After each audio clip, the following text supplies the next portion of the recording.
અમદાવાદમાં 2008માં 26 જુલાઈએ થયેલા સિરિયલ બ્લાસ્ટ કેસ મામલામાં 49 જેટલા આરોપીઓને ટ્રાયલ કોર્ટ દ્વારા દોષિત ઠેરવ્યા હતા ને તેમને ફાંસીની સજા સંભળાવી હતી। ત્યારે ગુજરાત હાઈકોર્ટે આ કેસમાં મહત્વનો ચુકાદો આપ્યો છે ને શું કહી રહ્યા છે આ મામલે સરકાર પક્ષના વકીલ અને સાથે જે તે સમયે તપાસ અધિકારી વિગતે વાત કરીએ। વૈષ્ણવજન તો તેને કહીએ જે પીડ પરાઈ જાનાને રે। દર્શક મિત્રો, નવજીવન ન્યૂઝમાં આપનું સ્વાગત છે। હું છું ફૈઝાન। 2008 26 જુલાઈનો એ સમય 7મો મહિનો જ્યાં અમદાવાદ ધણધણી ઉઠે છે।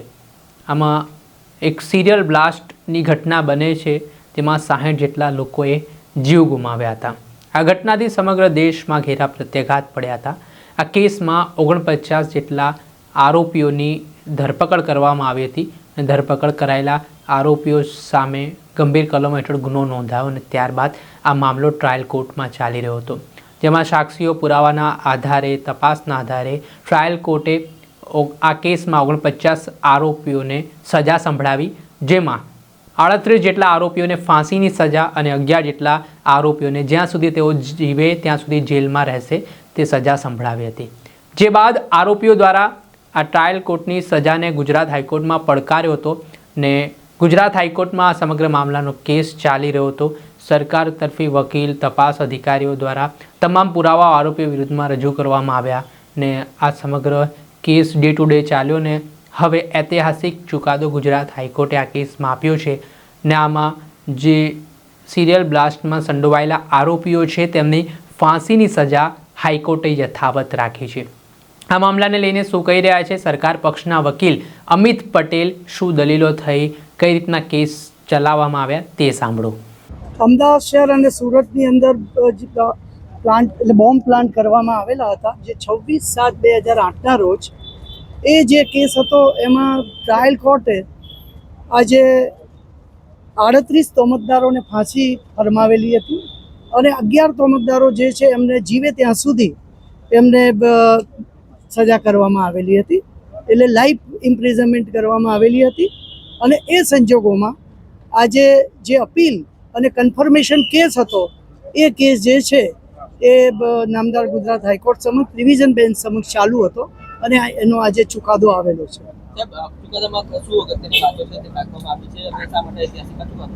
ચુકાદામાં અગત્યની બાબત શું છે તે હું અત્યારે કહી શકું એમ નથી, કારણ કે એ ચુકાદો જે છે હજુ અપલોડ થયેલો નથી, પરંતુ ટ્રાયલ કોર્ટે જે કોઈ હુકમ કરેલો હતો એને કન્ફર્મ કરવામાં આવેલો છે। એટલે 38 લોકોને જે ફાંસી કરેલી હતી એ જે હુકમ હતો એ 38 લોકોની ફાંસી કન્ફર્મ કરવામાં આવેલી છે, એ હું આપને કહી શકું। બીજું વિશેષમાં મેં કોઈ ચુકાદાનો અભ્યાસ કરેલો નથી, કારણ કે હજુ અપલોડ થયેલો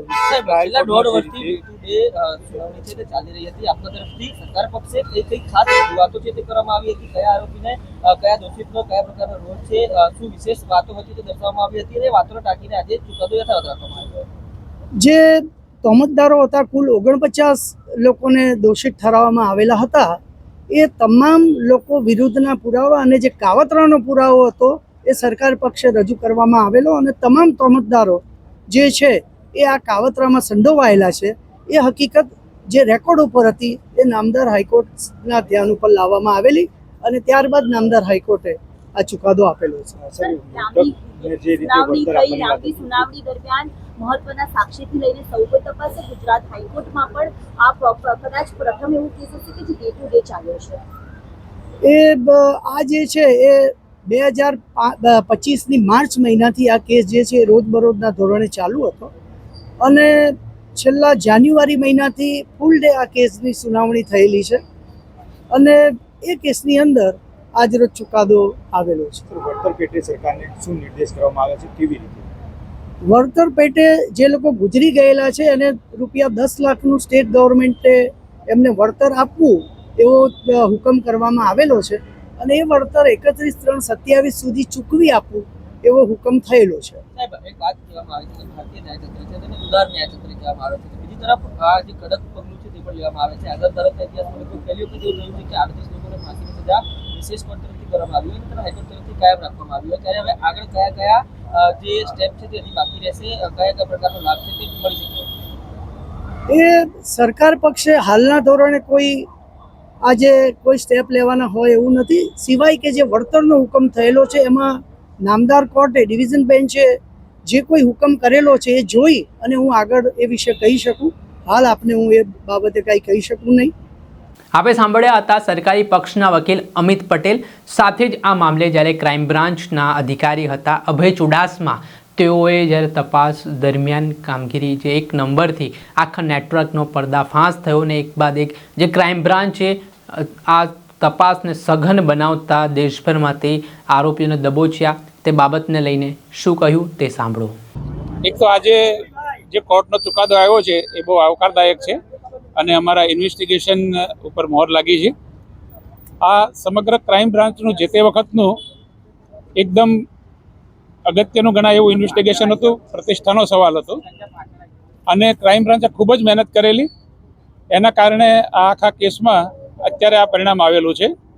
સૌથી અગત્યનું આ કેસમાં એ છે કે ઇન્ટરસ્ટેટ, ઇન્ટર એજન્સી અને ગુજરાત સ્ટેટની અન્ય પોલીસોનું જે કોર્ડિનેશન છે, આવું કોર્ડિનેશન અત્યાર સુધીમાં દેશમાં બીજા કોઈ કેસમાં જોવા મળ્યું નથી. અને આખું ડિટેક્શન કઈ રીતે આપને પહેલાં જ ખબર છે કે આ બાબતે અમને પહેલાં એક નંબર મળેલો, એક નંબરને આધારે અમે બીજા 5 નંબર શોધ્યા અને એના આધારે દેશના બીજા જે કેસો છે એ પણ ડિટેક્ટ થયા અને ગુજરાત પોલીસના હાથે મેક્સિમમ આરોપીઓ અહીંયા ઝડપાયા છે.